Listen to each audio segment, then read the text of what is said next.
As we're going through the pathways and learning about Agile, we are hopefully understanding that Agile is very context specific.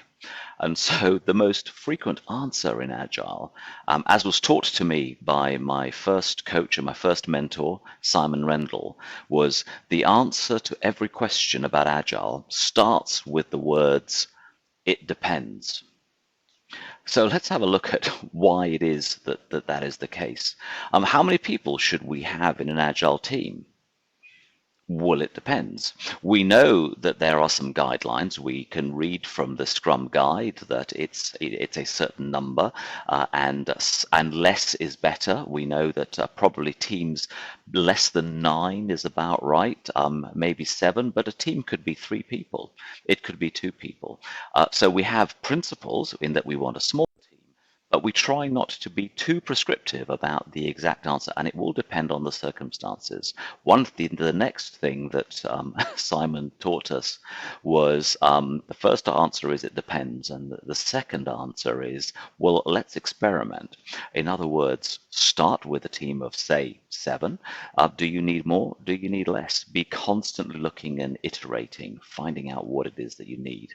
And of course, to do that, we need to know, we need to have some metrics. But which metrics do we use? Again, the answer starts with it depends. What are we trying to accomplish? Why do we have metrics? What metrics are available? Are they easy to gather? Are they easy to maintain? What is the result of looking at the thing? Again, less is more. We don't want so many data points that we just get confused and we can't actually action anything. But we want to know what we are looking at and why. The next one then, how long should a sprint be? Again, there is a guideline.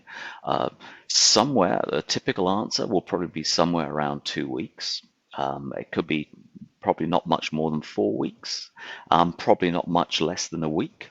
But again, it depends, because I've seen sprints, I've spoken to people who are using sprints which are a day long only, sometimes which are only an hour long. And that is the time in which they're delivering that work, that they're doing those things. So it depends what we want to do in our sprints, and it depends what we're working on. What day of the week should we start a sprint on? Typically, a lot of organizations start by, okay, a sprint starts on a Monday, ends 2 Fridays later, so a 2-week sprint. What we have found is that that's probably not the most optimal way of sprinting, and we recommend that people normally start on a Tuesday, a Wednesday, or even a Thursday, but somewhere in the middle of the week, so that we're not caught up with bank holidays, with long weekends and so on.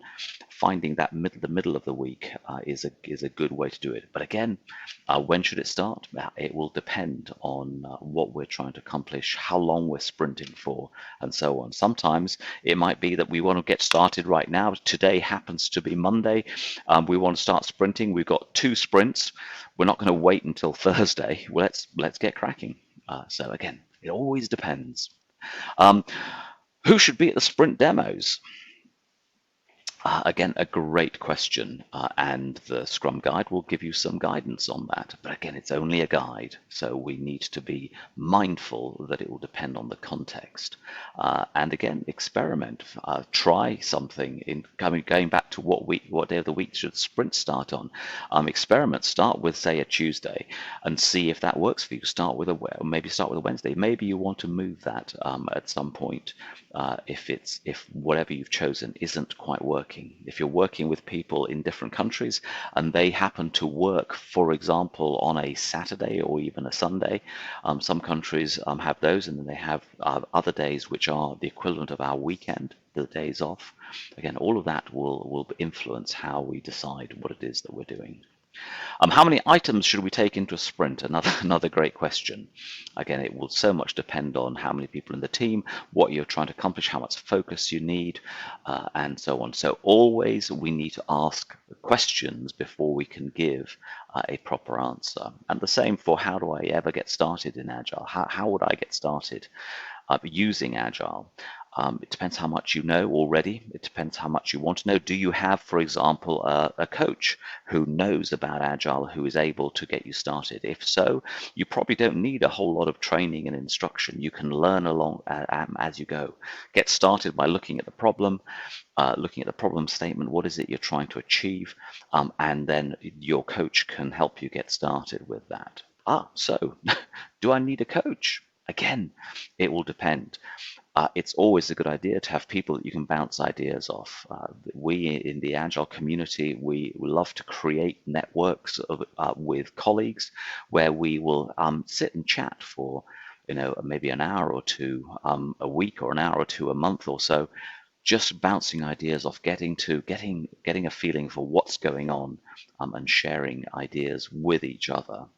Um, Looking at problems that we've come across, how do we solve them, posing those problems to others and helping them, and them helping us solve them.